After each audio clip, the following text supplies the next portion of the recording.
noches, bienvenidos El Salvador, qué placer volvernos a reencontrar y por supuesto para disfrutar esto que usted toda la noche disfruta y que se llama 8 en punto. Soy Sergio Méndez, su anfitrión. Esta noche estaremos abordando temáticas de coyuntura de actualidad.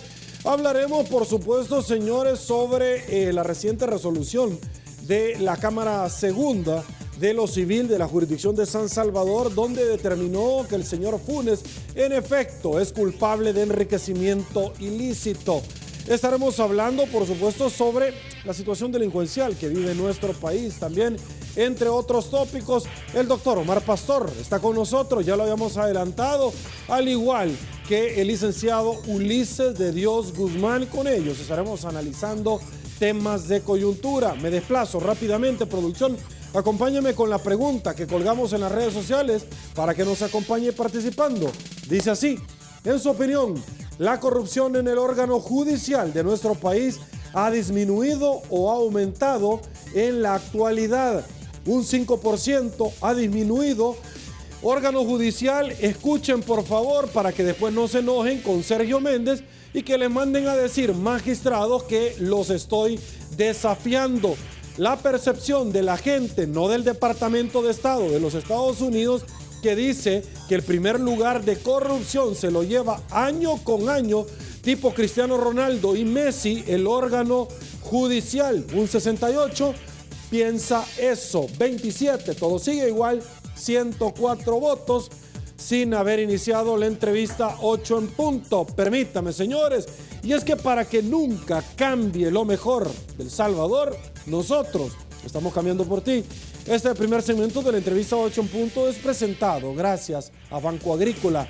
Múltiples soluciones digitales para que hagas tus transacciones en el lugar y en el momento que tú más lo necesites. Banco Agrícola hace posible el primer segmento de la entrevista. Vamos a hablar de eso, por supuesto. Me incorporo rápidamente.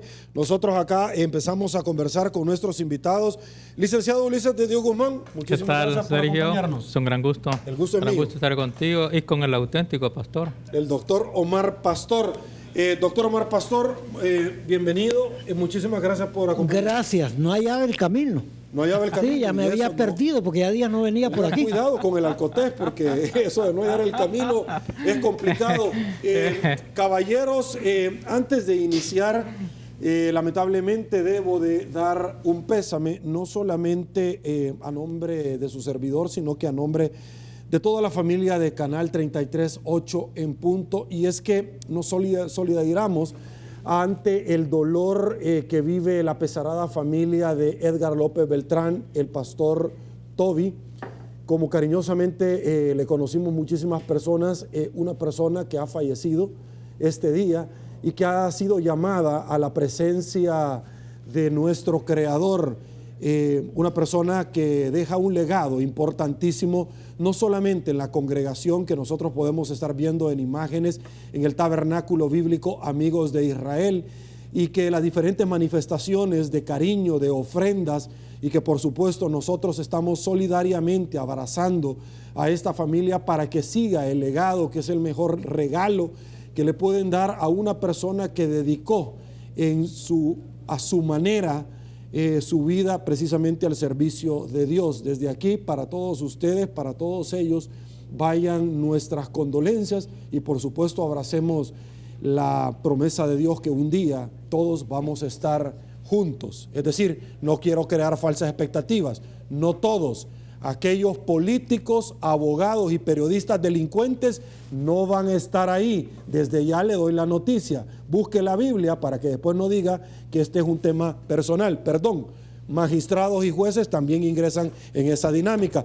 Me desplazo acto seguido después de... ¿Perdón? ¿El fiscal? ¿Quién? Los fiscales. Aquellos que se han portado mal también van a entrar en esa dinámica. Me desplazo rápidamente. Quiero presentarles el tradicional collage de noticias que esta noche precisamente arrancamos en este segmento y que muchos rotativos han suscrito en su madera. Dice así, por favor: miembros del tabernáculo bíblico Amigos de Bautista, Amigos de Israel, se congregan para despedir al pastor Toby Edgar López Beltrán. Fiscal General de la República, la condena del señor Funes es un hecho histórico sin precedentes en el combate a la corrupción.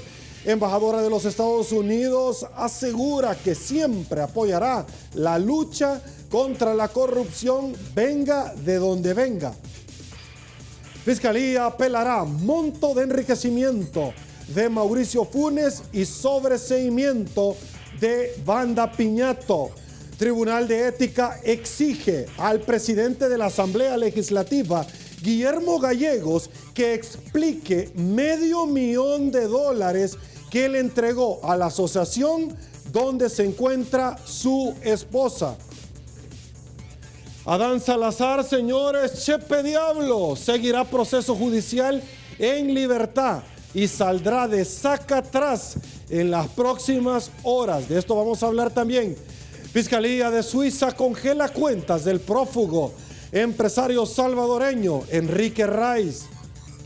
Ministerio de Economía juramenta a director, propietario y suplente de la CIGET, altamente cuestionado. De eso vamos a hablar, señores, en segundos. Caballeros, arranco con el caso de enriquecimiento ilícito, Ulises de Dios Guzmán.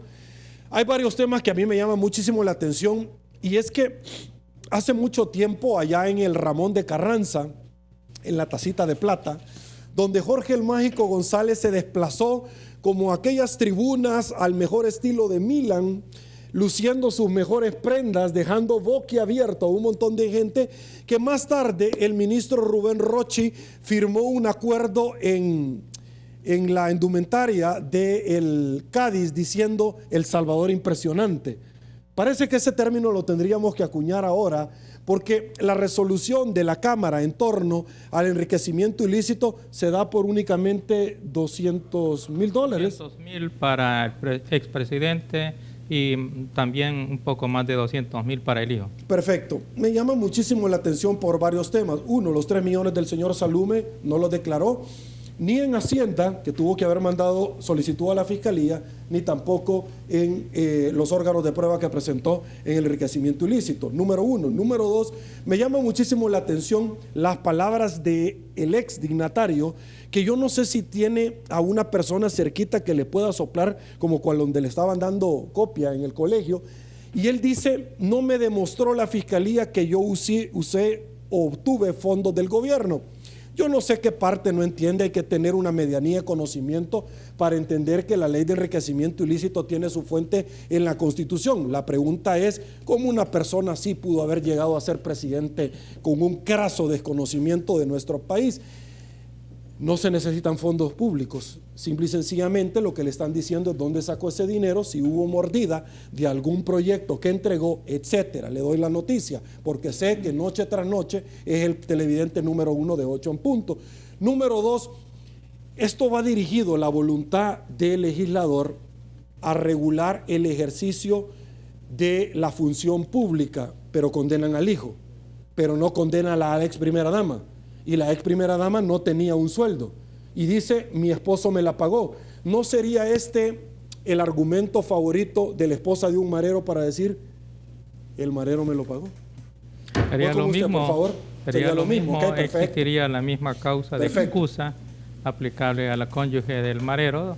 Tendría, si eso fuese legítimo, que justificar también el ingreso de la esposa del marero, en tanto que no se compruebe que es esposa, que sería sumamente difícil según el artículo 345, porque relaciones tiene pues todos los días de varios tipos. Ok, pero aguántame un ratito, deseo hacer algo para efectos de que de pronto empiezan a lucubrar ideas.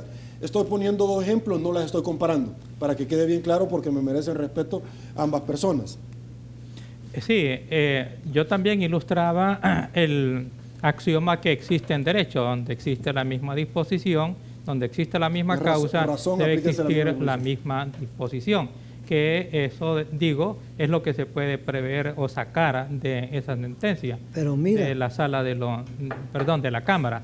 Ahora, lo importante sería determinar si le aplicarían lo mismo a este de la Mara y su mujer que a este otro. Por eso, esa era mi pregunta. Es que ese es el punto. Es que es el punto. Los principios, los valores, los axiomas, los aforismos en derecho deben de tener validez universal. Y por eso es que si se aplica una regla en una cierta materia que es sancionatoria, tendría que aplicarse también en otra regla. Por eso hay que tener cuidado de los precedentes y no ocupar disposiciones que pueden aplicarse distorsionadamente en otros.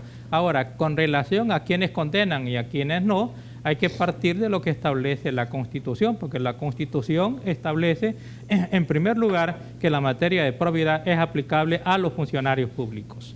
Cuando la Constitución menciona a los parientes, a los cónyuges, a los hijos, no lo hace señalándolos como probables sujetos, objetos del proceso. Perfecto.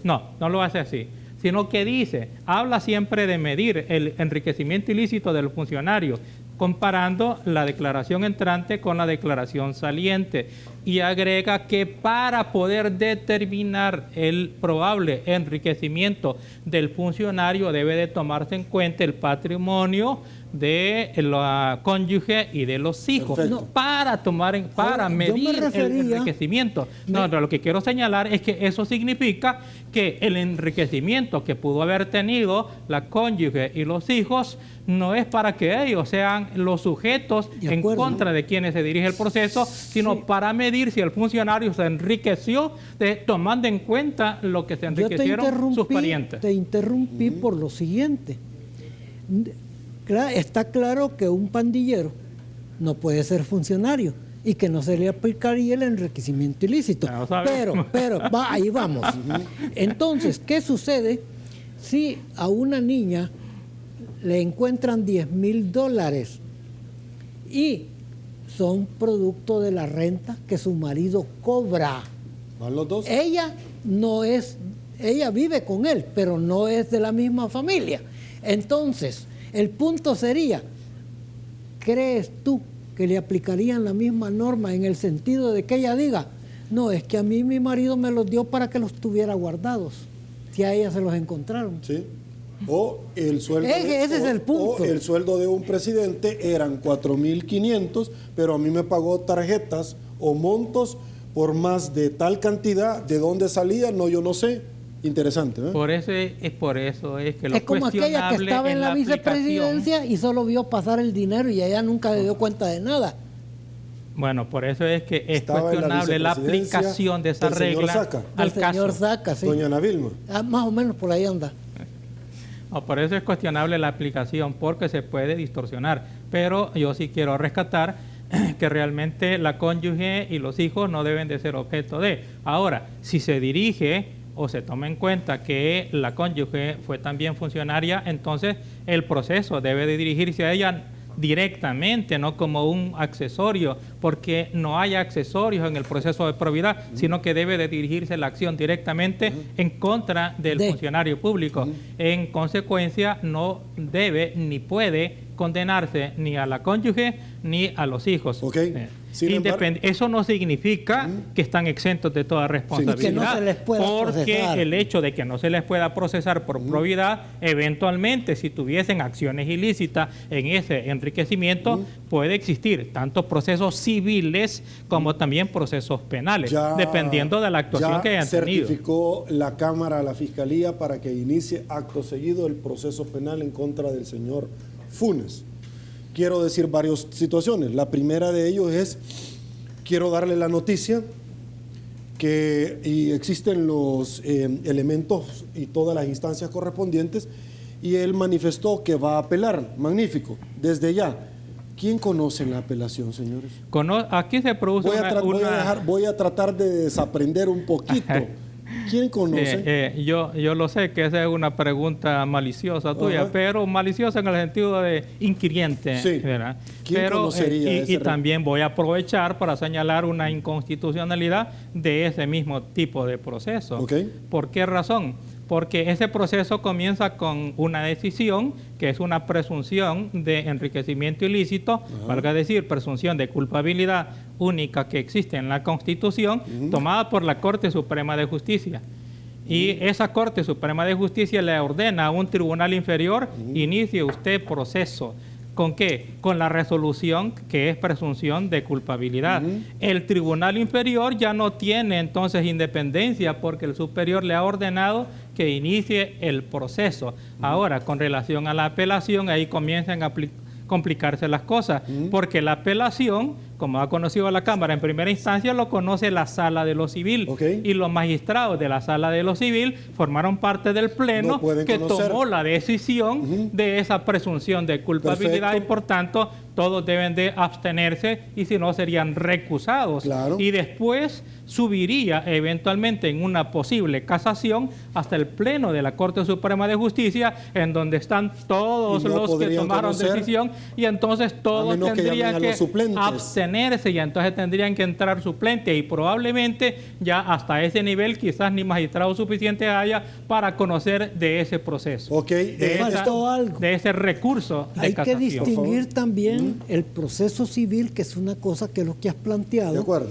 Y otra cosa es, ¿qué pasa si lo remite a la fiscalía? ¿Quién conoce? El primero de instrucción, ¿cierto? Sí. Luego tendría que conocer la Cámara Primera, o no, sería la Cámara Primera, porque es el primero de instrucción que está conociendo. Pero en este caso, pero en este caso incompetente porque ya conoció la Cámara. No, lo que ocurre es que esto depende. No se puede conocer en es que este es de lo penal. Esto depende, porque en probidad es así, según la ley, aunque sea inconstitucional y complicado. Pero en lo penal, cuando es funcionario, pero en este caso ya no es funcionario, Mauricio, ya no es funcionario. Conoce, y entonces podría conocer los juzgados comunes. Primero de paz, luego primero de paz y los de instrucción. Y los recursos van a parar a la Cámara Primera de lo penal. Perfecto, esa es la parte procedimental, pero mi pregunta iba dirigida a lo que usted ya dijo. Para todos aquellos que hacen cuentas felices de que mis cheros podrían, y los que yo elegí están en la Sala de lo Civil, no pueden conocer, están inhibidos como aquellos de pronto que tienen los diputados algún tipo de proceso de enriquecimiento ilícito y que los magistrados son cheros de ellos, o que en algún momento algún familiar hizo algún viaje con ellos a cualquier lado del mundo, inclusive puede ser Taiwán o Rusia. No pueden conocer porque cualquier salvadoreño puede ir a interponer el recurso correspondiente, con que sea salvadoreño, ya no digamos abogado. Desde ya se los estoy adelantando. Pasemos a un tema también que es interesante, y es acto seguido, porque también estamos hablando de que hay otros diputados que están siendo investigados por enriquecimiento ilícito, y el señor fiscal general de la República ya lo ha dicho. Esto es un hecho sin precedentes, porque hace mucho tiempo, caballeros, si no comparten mi posición, por supuesto que me corrigen, Pino Cáceres trató de hacer las cosas honradamente y no lo dejaron. ¿Ahí el presidente quién era? Que ahora está siendo procesado por enriquecimiento ilícito también. No, el presidente de la Corte. Déjeme revisar la computadora, Agustín García Calderón. Es que es el problema, que yo me cuesta que se me olviden a mí las cosas. Un muchacho muy honesto. ¿Ok? Bueno. Entonces, ¿a qué voy? Que hay varias personas que están siendo investigados y que trataron de modificar la ley de enriquecimiento ilícito. ¿Se recuerda usted? Interesante. Vamos a ingresar, producción, acompáñeme rápidamente. Voy a poner ambos puntos sobre la mesa. La primera es, el Tribunal de Ética Gubernamental precisamente le exige al presidente de la Asamblea Legislativa, que también está siendo investigado por enriquecimiento ilícito, que explique $500,000 que le dio a la asociación que dirigía su esposa, Investigaciones del Faro. Él no sabía que era casado. ¿Ok? Mira. Su opinión. Yo dije que iba a poner los dos puntos, porque del otro lado el Tribunal de Ética Gubernamental en su momento, porque yo debo ser honrado y tratar de buscar la paridad en los conceptos que les planteo a ustedes, me llama mucho la atención, porque en su momento el Tribunal de Ética Gubernamental, cuando se le planteó el caso del señor Cifrido Reyes, no hay nada que investigar. Explíqueme usted los dos puntos. No termino de entender. No lo quiero señalar que si no sabía que estaba casado, entonces quizás no dio su consentimiento. Así es. Y por tanto el matrimonio otro funcionario nulo. Que también le llevan los papeles, le dicen hay que investigar a esta exfuncionaria y sigue siendo funcionaria, y dice, aquí solo papeles hay. Si también los billetes son papeles, vea. Entonces, todo se va quedando en papeles, pues. El punto, creo yo, que lo que falta aquí o es agallas, bueno, o es honestidad para entrarle a todos los casos pertinentes de investigación criminal. Sí. Eso es lo que pasa. Ahora, entonces, agarramos, se toma como ejemplo casos de delincuentes comunes para hacer el bluff, pero se olvidan que hay un montón de funcionarios que hay que toparlos, así de simple. Ese es el punto, por eso estamos como estamos. El problema es una justicia que es selectiva así es. Y discriminativa, dependiendo del sujeto de que se trate. Ahora, en este caso en particular, lo que está haciendo el Tribunal de Ética es lo propio, lo correcto, porque es un comportamiento que tiene consecuencias patrimoniales para el Estado y por tanto debe ser explicado, pero en realidad no debe ser objeto solamente de conocimiento en el Tribunal de Ética, porque se está hablando de fondos del Estado y en consecuencia ese puede ser y debe de ser objeto de auditoría por la Corte de Cuentas, y la Corte de Cuentas debe de auditar tanto la legalidad de la transferencia del dinero como también la utilidad, el uso que se le ha dado a ese dinero para los fines que se supone que debió haber tenido y la incompatibilidad del donante con el donatario, es decir, el vínculo que existía Flores, conyugal en estos 10 millones que no fueron destinados a su verdadero destino. Bueno, ese ya es otro punto que podemos examinarlo también desde el punto de vista penal, o lo podemos examinar desde el punto de vista de ética gubernamental o de la Corte de Cuentas, porque en el caso ese en particular del expresidente, el expresidente Flores, ahí habría que ver cuáles son los delitos que se le está imputando. Y si nosotros observamos el comportamiento que él tuvo con relación a los delitos, realmente las actuaciones que él realizó no encajaban en los delitos que le estaban atribuyendo. Le estaban atribuyendo... Es que aquí no estamos hablando de si hay impunidad o no. Eso estamos hablando de que debe de investigarse a los que recibieron esos dineros. Ahí estamos de acuerdo. Eso es el punto. Estamos de acuerdo. Ok, como estamos hablando, por supuesto, de varios elementos que van dirigidos hacia el proceder de los servidores públicos, también estamos hablando de cámaras que en el caso del enriquecimiento ilícito, ya les planteé todos los conceptos que se dieron en el caso del señor Funes, pero lo que pasa es que de pronto a mí no me cuadra, porque en el otro caso de enriquecimiento ilícito del diputado Reinaldo Cardosa, se termina condenando a la esposa. Cónyuge. Cuando esta ley va dirigida hacia el servidor público y la inhabilitación del cargo, que el señor Funes por 10 años ya no puede ostentar, no creo que nadie lo vaya a elegir, pero bueno, paciencia. Y por otro lado, bueno, aquí tenemos la investigación del periódico digital El Faro y estamos hablando precisamente de esta investigación de la cual el Tribunal de Ética le ha exigido respuesta y que es parte del dinero que fue a parar a una ONG y que se le está pidiendo explicaciones al presidente de la Asamblea Legislativa con relación a este tema. Ya homologué varios puntos porque mencionamos al anterior presidente también de la Asamblea Legislativa, sí, que no resultó en una investigación. ¿Por qué voy al diputado Reinaldo Cardosa? Bueno, condenan a la esposa cuando la ley es para el servidor público. Correcto. Y la sanción es devolver el dinero, pero la inhabilitación del cargo, y a él no. Pero del otro lado, condenan al hijo que no es servidor público, a la primera dama que sí lo era, pero que no tenía un sueldo. O sea, explíqueme ese tema, ¿cómo es? Bueno, en el caso del diputado Cardoso, en realidad hay una ilegitimidad pasiva ahí, porque el proceso no debió de haberse iniciado en contra de la cónyuge. En todo caso, el proceso es en contra del diputado y eventualmente para determinar si el diputado se enriqueció o no ilícitamente, debe de tomarse en cuenta como ingreso propio, pues, el ingreso de patrimonio que tenía la cónyuge. Pero le voy a hacer una pregunta dirigir el proceso en contra de la cónyuge. Y lo voy a decir con mucho respeto. El principal es el funcionario. Sí. Y lo accesorio es la esposa.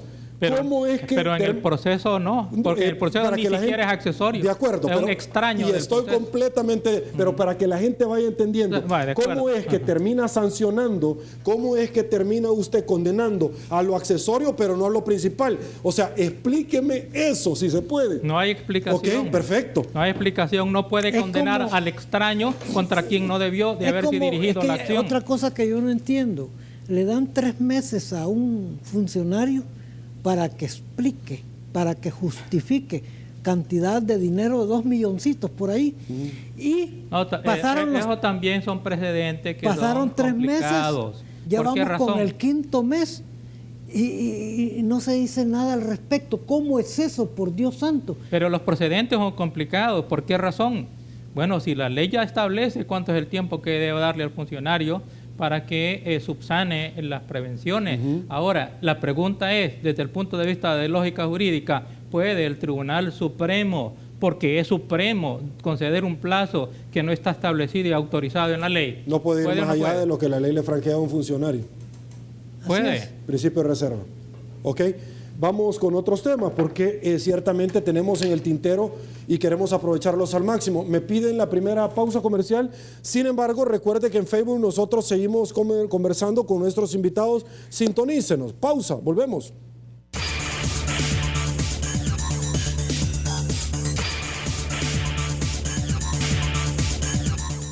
Estamos de regreso, mil gracias, El Salvador. Seguimos en la misma línea antes de irnos a una pausa publicitaria. Producción, acompáñenme con esta noticia, el cual este día se dio a conocer de el señor que muchos conocen como Chepe Diablo. Y es que una cámara revocó la detención en el penal de Zacatecoluca. Adán Salazar alias Chepe Diablo seguirá el proceso judicial en libertad y saldrá de Zacatrás en las próximas horas. Ok, me llama muchísimo la atención este tema por varias razones. Abogados, a los dos les pregunto. La primera es, ¿hay una prohibición expresa? Hay prohibición expresa de este tipo de delitos, sustitutivas o alternativas. De este tipo de delitos, de los cuales no pueden gozar de medidas sustitutivas a la detención. Fue iniciado en el código anterior, en el 367, inciso segundo, y nuevamente retomado en esta legislación penal. Adicionalmente, hay resolución de la Sala de lo Constitucional de la Corte Suprema de Justicia sobre los tribunales inferiores, como la Cámara.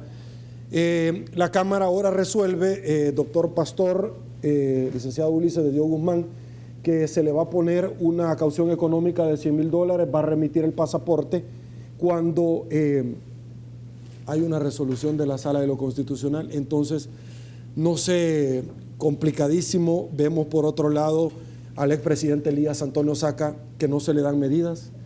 Vemos del otro lado a una persona ligada a este tema de donde estaba el Gordo Max, que no se le dan medidas.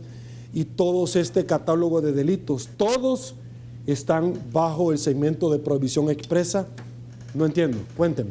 Bueno, sí hay una sentencia de la Sala de lo Constitucional en la que conoció sobre si era o no era inconstitucional esa exclusión o prohibición.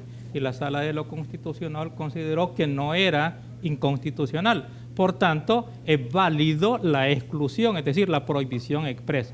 Eso significa que en todo caso en que hay un proceso de este tipo, no debe de aplicarse. Sin embargo, hay dos cosas realmente que a mí me inquietan con relación a ese caso. Uno es el hecho de que los Estados Unidos mantuvo a este señor como uno de los altos capos de la droga durante años y finalmente dijo ya no. Es una cosa bastante curiosa, que da a entender entonces que mediáticamente lo mantuvieron como señalado como jefe del capo y lo desprestigiaron, y para que los Estados Unidos de repente diga que no, pues entonces significa que nunca tuvieron evidencia suficiente.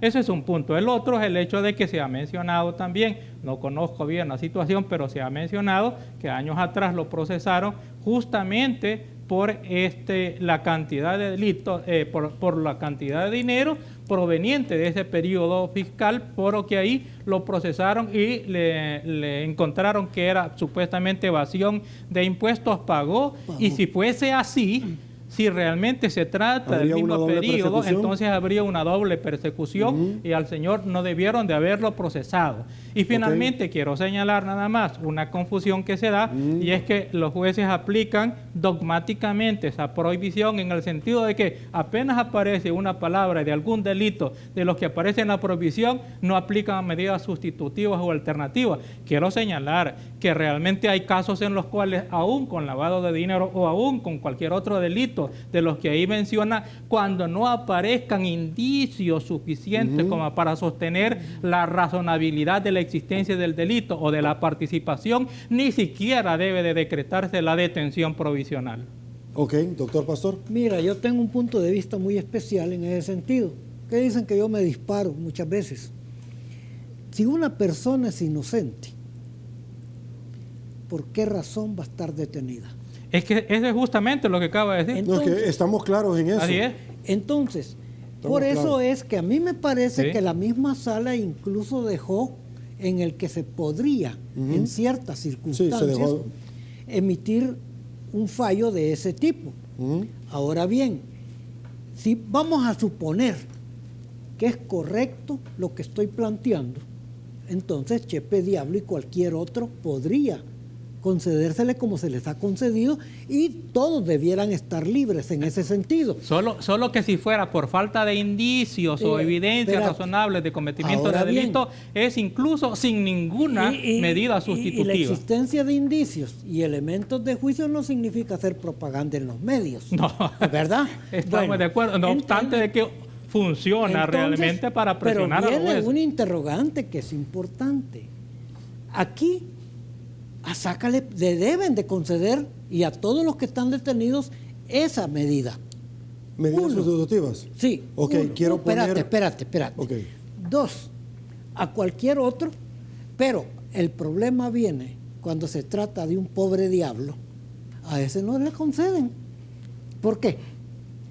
Porque hay distinción de raza, credo, religión y todo lo que tú quieras. Hay selectividad, eso es cierto. Por eso es que el derecho penal es selectivo.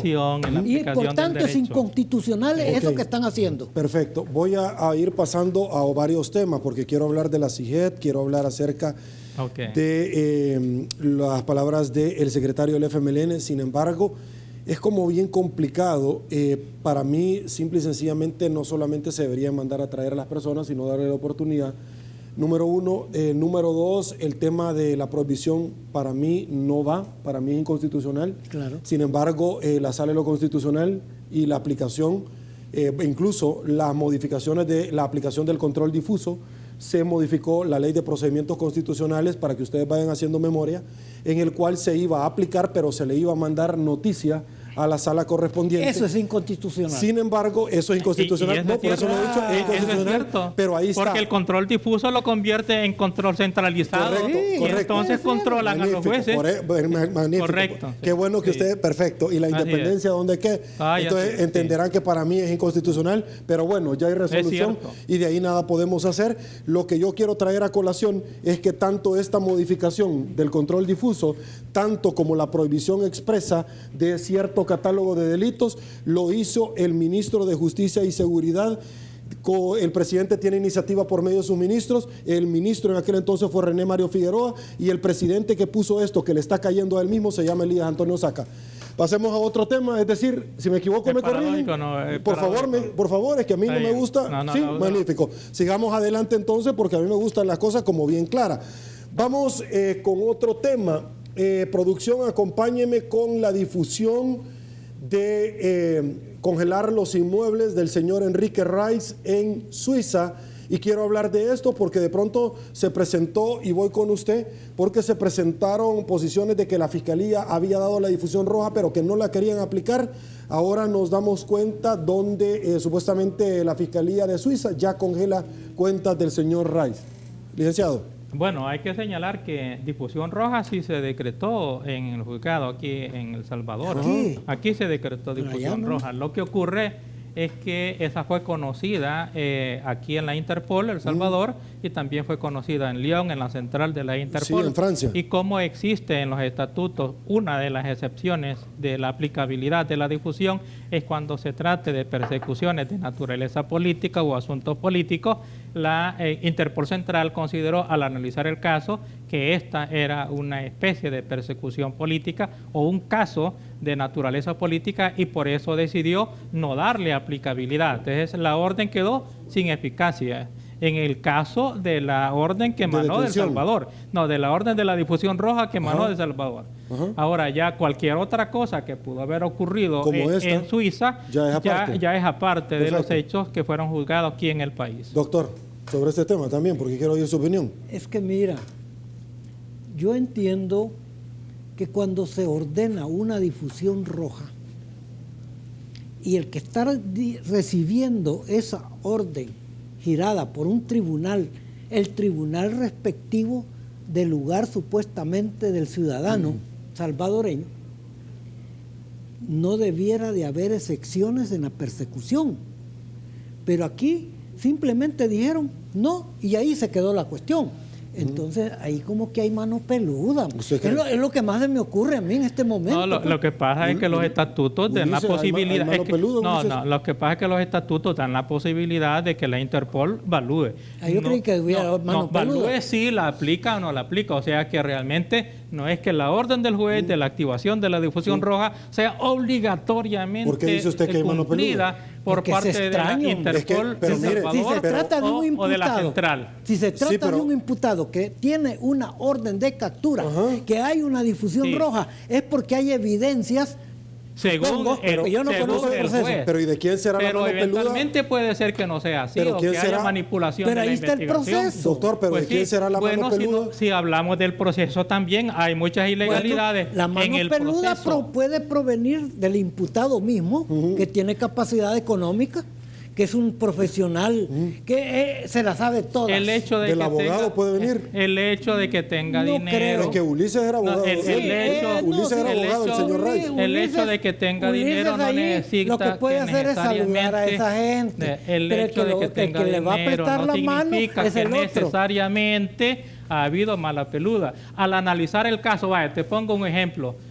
Lo persiguen supuestamente porque ha hecho una falsedad. ¿En qué ha hecho la falsedad supuestamente? Un acta que levantaron de una sociedad en la cual él o su familia son los accionistas del 100%. ¿Cómo puede haber una falsedad en un instrumento privado en donde se toma una decisión que ni siquiera era necesaria levantar el acta? Y aún así lo tienen procesado por ese caso. Ulises me pregunta a un amigo televidente. Es una ilegitimidad. A mí me llama la atención el caso de los Calderón. Que nunca esta gente cometió el delito que se le imputa. Sin embargo, hubo falsedades materiales en ese juicio y se las imputaban a este señor, tu defendido. Discúlpame. ¿Y cuáles falsedades son las que le imputaban en el caso? Usted está hablando del licenciado Mario Calderón y la licenciada Claudia, que salía de uno y lo volvían a agarrar, pero ahí se le imputó al señor Luis Martínez. A quien sea. Pero lo agarraban y lo agarraban. ¿Y este tal Luis Martínez a dónde está? Sector 9, Mariona. Bueno, pues sí, pero es cosa diferente. ¿Dónde está el patrón que lo llevaba y lo traía en avión? No, y te voy a dejar una aclaración. Luis Martínez le pidió en una oportunidad al señor Rice que así como el señor Rice le proporcionaba el avión a mucha gente para que lo fueran a tratar a los Estados Unidos, en una ocasión a un hijo de Luis Martínez lo iban a tratar y le pidió que le prestara el avión del mismo modo. El señor, pero ya voy a aclarar lo otro. Fueron 68 viajes. Ya voy a aclarar lo otro. Perfecto. Quiero señalar que incluso el señor le dijo que era inconveniente que lo hiciera, pero naturalmente la presión de un fiscal general presionándolo porque hiciera lo mismo. Quiere decir que la víctima ahora es Rice de Martínez. Claro, y no era el fiscal general. Por y le favor. está, perdóname, ¿Me estás frente hablando? al fiscal general. El fiscal general presiona a Enrique Rice para que le preste el vehículo, el avión. Al final se lo prestó. Me estás hablando de una persona que yo la acusé criminalmente por unos barquitos. Pues ¿y eso qué significa? Simplemente está distorsionando el asunto. Hay una el que lo hayas acusado no significa que sea culpable. Pero lo presionó 68 veces. ¿Ah? Lo presionó el fiscal general de la República 68 veces para viajar en avión. Los otros son viajes en los cuales el mismo señor estaba investigando una falsedad de una alteración que hicieron de cambios en Barbados, hicieron unos cambios de unos miembros de junta directiva de una sociedad del señor Rice, y desde aquí no investigaban, y él dijo que no tenía dinero, que no podía hacer las investigaciones y necesitaba que se prestara el vehículo del transporte. ¿Qué fue el problema ahí? Y se lo dijo el mismo señor Ray. Transparentemos la colaboración para la investigación, que se sepa exactamente de qué se tratan los viajes. Tampoco se hizo. Entonces simplemente pero es porque los funcionarios públicos... No es porque no sea así. No, los funcionarios... que sí, pero los viajes eran ¿para qué? Para la investigación de algo que no se podía investigar desde aquí, porque Barbados es cerrado. Quiere decir en que este aquí caso no le podían dar transporte al señor fiscal. Tenía no, que si es que era eso. pues sí, no le podían dar porque él dijo que no tenía presupuesto para investigarlo. Y como se trata de una investigación excesivamente costosa, entonces dijo que él proporcionara los medios. Y eso lo hacen en cualquier nivel. Por ejemplo, que alguien le puede prestar un vehículo a alguien. Lo que ocurre es que en ese caso es intrascendente. En este caso, lo que debieron de haber hecho era transparentar el auxilio de cooperación exclusivamente para la investigación. Vos lo has dicho, pero no lo hicieron. Transparentar, pues y sí, no lo hicieron. Pues sí, no lo hicieron, pero ¿de quién dependía? Del fiscal general. Porque solo agarraba su maletincito y se montaba en el avioncito y ahí vamos. Del fiscal general dependía que haga las cosas con transparencia, porque después,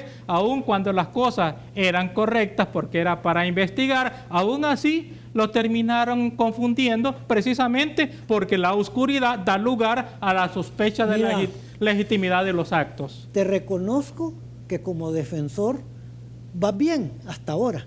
No te vayas a desviar. Ok. Yo sí me voy a desviar porque tengo otros temas en los cuales necesito abordar.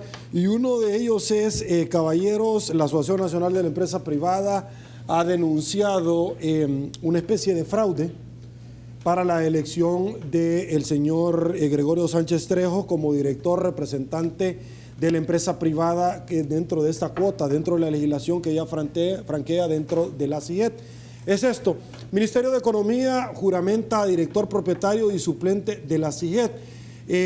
Ya pusieron el recurso correspondiente ante la Sala de lo Constitucional, y es que ellos acuñan que es una dinámica como la que utilizaron para elevar el salario mínimo cuando ya tenían sobre la mesa ya habían arribado en algún momento a un acuerdo. ¿Cuáles son los elementos sobre esto? Bueno, la primera de estos es que fueron creadas 60 organizaciones. Si me equivoco, ustedes son abogados al igual que su servidor y tengo mi despacho legal. Pretendemos yo también. Y fueron creadas 60 y autorizadas por el Ministerio de Gobernación en 5 días. Cuando nosotros como abogados sabemos que eso lleva tiempos, meses, años. Y en ocasiones años. Hasta 3 años, dice un amigo televidente acá. Y es complicado porque crear una serie de instituciones para que sean superiores, vayan a votar, e incluso en el rotativo en el cual acabo de hacer referencia, esboza que la elección la estuvieron retrasando mientras articulaban estas 60 asociaciones. No me cabe la duda a mí que la sala se va a pronunciar, y me parece que además de que acuñan un conflicto de intereses porque él tiene un hermano que está vinculado a otras empresas, está complicado el tema ese. Sí, no, la pregunta que yo haría aquí es: ¿por qué las ha agarrado contra Sánchez Trejo si es un muchacho bien correcto? E incluso ha estado hasta de diplomático, representando al digno país de El Salvador y a este digno gobierno. Yo no sé por qué no lo quieren. ¿Me pueden explicar ustedes? Tú, Ulises. Bueno, yo conozco también a Gregorio, pero aquí lo que es y lo que no es, no es. Aquí se trata de buscar la legitimidad en la representatividad del sector empresarial en la dirección de la CIGET. Y ocurre de que ese tipo de maniobras, que porque todas son desde septiembre o octubre, que se han creado y en 5 días han sido autorizadas, pero en ese periodo salieron las 60. Evidentemente que esa creación masiva de asociaciones es algo normal, pero ese no es el punto, además de la formalidad. Supongamos que ahora se han vuelto súper diligentes. El problema es que no tienen representatividad material del sector empresarial. Y entonces es un fraude. ¿Y eso es diligencia? No, supongamos que ahora se han vuelto diligentes y que ahora resuelven en 5 días lo que antes tramitaban en 3 años. Lo que pasa, Ulises, es que uno de los elementos que valora la institución... van a cansar mucho. Es no, porque ya no van a seguir, ya hicieron lo que querían. Representatividad empresarial es uno de los elementos que se tiene que valorar. ¿Y cómo es que se lo dieron y no lo valoran? Pero cuando alguien más llega así. La representatividad material no la tienen. Son solamente asociaciones de papel creadas artificialmente para alterar el proceso, el equilibrio en la votación en papel, pero naturalmente los verdaderos representantes del sector privado quedaron excluidos. Ok, ¿algo entonces más, no es que lo rechacen por falta de honestidad, no, es ¿por qué entonces?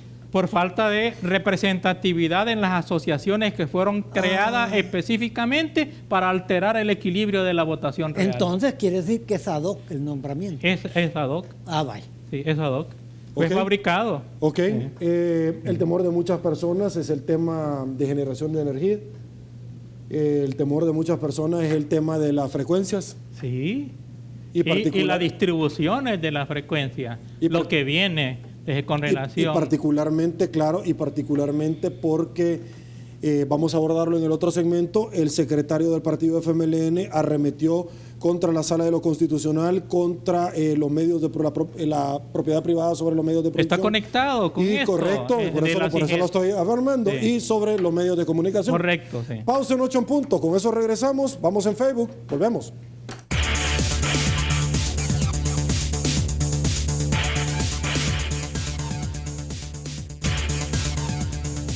Estamos de regreso. Mil gracias, El Salvador, por su preferencia. Y producción, acompáñeme con esta nota de un periódico bajo las palabras que el señor Medardo González esbozó sobre la propiedad de los medios de producción. Vamos a hablar de 2 temas. Aguánteme un ratito. Medardo González: el país debe seguir el rumbo de Venezuela y de Cuba.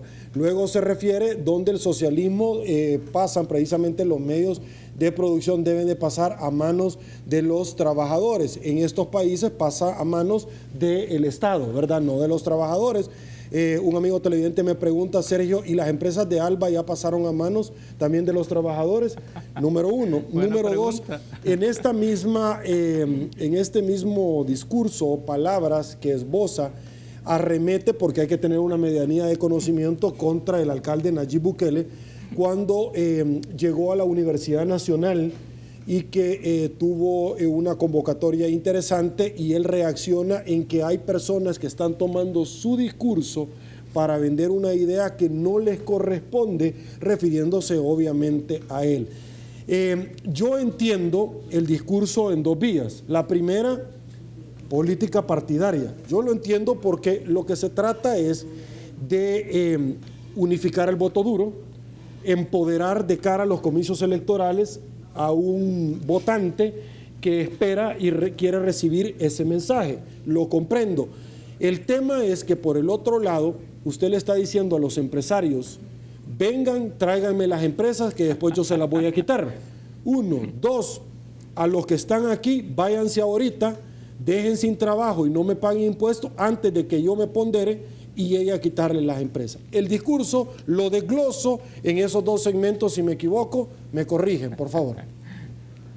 Mira, en primer lugar, no es cierto, porque tendrían que derogar la Constitución de la República. ¿No pueden llamar a una constituyente, como han dicho en algún momento, doctor? No van doctor a ganar nunca esa posición.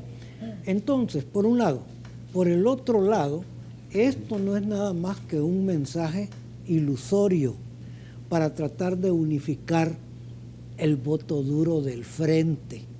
Ellos, ¿por qué no empiezan por regalar las casas que han comprado? Empecemos por ahí, pues. ¿Por qué no empiezan por entregarle al pueblo verdadero Alba y todas las empresas de Alba que tiene a su alrededor? ¿Por qué no empiezan por traer los dineritos de allá de Panamá y repartirlos aquí? Para que el pueblo tenga empresas también. Ahora bien, sabemos que eso no lo van a hacer nunca. Y no lo van a hacer nunca porque el pueblo no les cree. Porque el pueblo se agotó en la credibilidad que les tenía a estos señores. Por un lado, debemos de aclarar en este momento que aquí no existe una democracia constitucional, que aquí lo que existe es una partidocracia, que es la que tiene hundido al país, y que esa partidocracia debe desaparecer. Ya es tiempo que el pueblo despierte, y lo está haciendo, y lo más grave, un cipote los tiene afligidos. Entonces usted está defendiendo a Nayib. No, no lo estoy defendiendo, estoy viendo la realidad. Estoy viendo la realidad. Hay que acabar con el bipartidismo. O sea, la única es una tercera fuerza. Hay un montón de organizaciones que no son de Nayib y son de tipo social. ¿Pero a quién llevarían de Entonces, candidato? bueno, de candidato va a ir Nayib porque es el que tiene la mayoría. Okay. Y ese cipote los tiene afligidos, ¿Por hombre. qué? Y no están buscando todos los medios para ver de que no llegue a ser candidato, porque tiene un proceso aquí, un proceso allá. Están desesperados. Un bicho los afligió. Por Dios santo. Eso, ¿cómo es posible que en políticos que se supone son avesados en ese campo, le tengan miedo a un bicho? Al cipote Nayib los tiene desesperados, los tiene locos. Y entre más lo insultan, más gente se le arrima a Nayib. Okay. ¿Voy con usted? Yo creo que el discurso de Medardo es un discurso forzado, obligado, dada la circunstancia, de regresar a la raíz ideológica histórica del partido, que fue lo que le dio unidad y lo que lo impulsó. Pero hay que interpretar qué significa realmente esa raíz histórica. Porque el marxismo-leninismo, en el marxismo-leninismo, la dictadura del proletariado, que le hacen creer la ilusión a la gente de que la gente, que el pueblo, que el vulgo, que el ulpen proletarium son los que toman la dictadura del Estado, es una falsedad desde su origen ideológicamente, porque quien controla realmente el Estado es la élite del Partido Comunista, de modo tal que a los demás les dan la ilusión que ellos forman parte de esos dictadores. Es una pura fantasía. Ahora, algo similar ocurre en este caso, cuando les dice a los trabajadores aduéñense de las empresas o que las empresas pasen a ser propiedad del Estado. Ahora, propiedad del Estado no significa propiedad del trabajador. Propiedad del Estado significa ser controlada por la élite que controla el partido y el gobierno. Por tanto, ¿qué? Una centralización, una dictadura, y están promoviendo el odio de clase que siempre le ha dado resultado, y en este caso también una agresión directa al sector empresarial.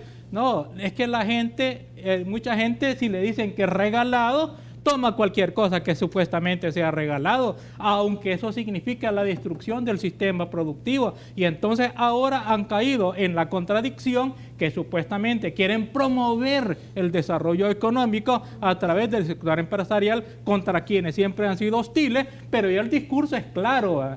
A ustedes, sector empresarial, los tenemos en la mira y cuando podamos les vamos a confiscar sus empresas. Es lo que está diciendo. Por tanto, este gobierno no puede llegar a un momento del desarrollo del país, porque solamente a través del sector empresarial se puede desarrollar el país. No hay otra forma de hacerlo. No se puede a través de comer lo que el otro tiene, lo que el otro ha producido, lo que el otro ha hecho, lo que el otro trabaja, lo que el otro sabe cómo producirlo. Eso no se puede hacer. Entonces, lo que van a repartir es alegría del momento y hambre para siempre. Ok. Miércoles de alegría, dice usted, tipo la lotería. Doctor.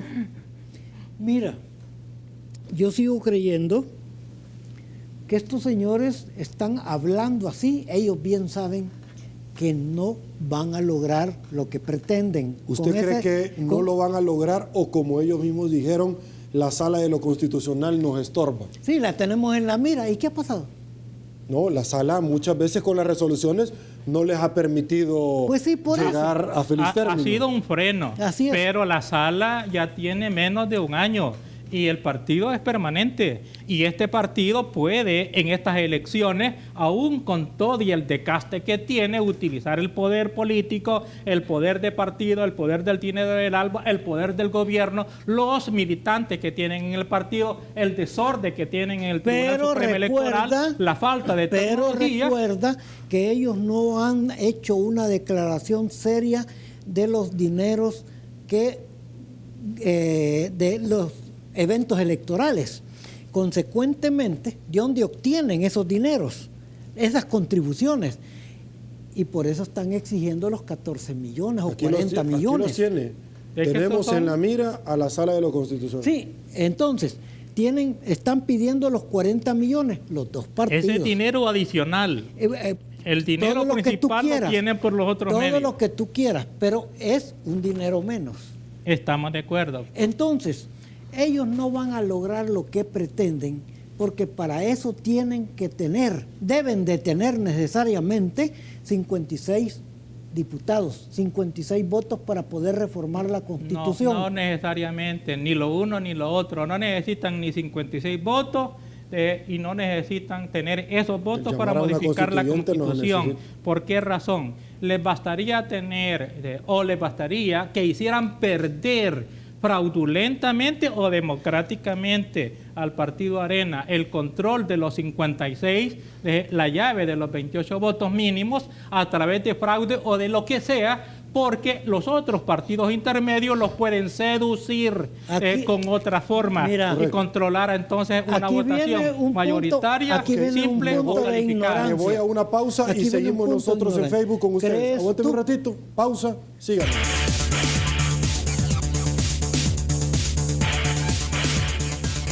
Estamos de regreso. Un amigo televidente dice, licenciado Ulises de Dios Guzmán, usted en Facebook dijo que el partido, el FMLN, tiene la capacidad y lo va a hacer un fraude. ¿Por qué?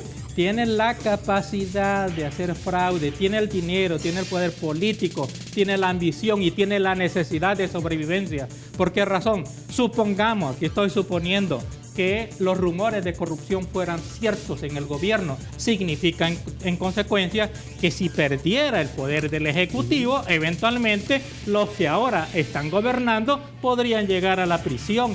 Y entonces los gobernantes deben de contestar una pregunta: ¿qué prefieren? ¿Ser llamados antidemocráticos, dictadores, lo que sea, pero seguir en el poder, o ser llamados democráticos pero entrar en prisión? ¿Cuál va a ser la decisión? O asilados en Nicaragua. O asilados en Nicaragua. Perfecto, ya no hay más tiempo, señores. Es una necesidad de sobrevivencia, de continuar en el poder. Licenciado Ulises de Dios Guzmán, muchísimas gracias por habernos acompañado. Gracias y haber abordado todos los temas de coyuntura, de actualidad, doctor Pero Omar Pastor. Antes voy a decir algo. Por favor, no tengo tiempo. El doctor Omar Pastor no se arrodilla ni pide perdón a nadie más que a Dios Todopoderoso. Pide disculpas a las personas y cuando se explica, si va a explicar algo y hay documento, lo hace con documento. Así es que nunca me le voy a arrodillar ni a pedirle perdón a una persona. Solo a Dios. Sí. ¿A quién es esa persona, doctor? No, hay que quede. Hay que quede. Vaya, pues. Ok. Señores, saludo a Cosavi de RL porque es parte activa de la entrevista 8 en punto. Yo me desplazo porque quiero compartir con todos ustedes el tradicional collage de noticias de lo más destacable. Precisamente ya anteriormente lo hemos compartido y ahora el consolidado de la participación ciudadana. La pregunta decía así: en su opinión, la corrupción en el órgano judicial del país ha disminuido o aumentado en la actualidad, porque varios gobiernos dicen que iban a enmendar el órgano judicial porque son elegidos bajo la modalidad de funcionarios de segundo grado. Entonces la percepción de la gente es que ha disminuido un 5%, que ha aumentado un 70%, es decir, estamos peor que el porcentaje que cuando iniciamos hace 1:15 la entrevista 8 en punto, un 25% que todo sigue igual, 221 votos sigue participando, porque 8 en punto no duerme. Se viene Olimpia 33 Todo Deporte. Mañana, noche de jueves, noche de análisis. No se lo pierda. Dagoberto Gutiérrez, el doctor Miguel Fortín Magaña y el doctor Enrique Anaya Barraza.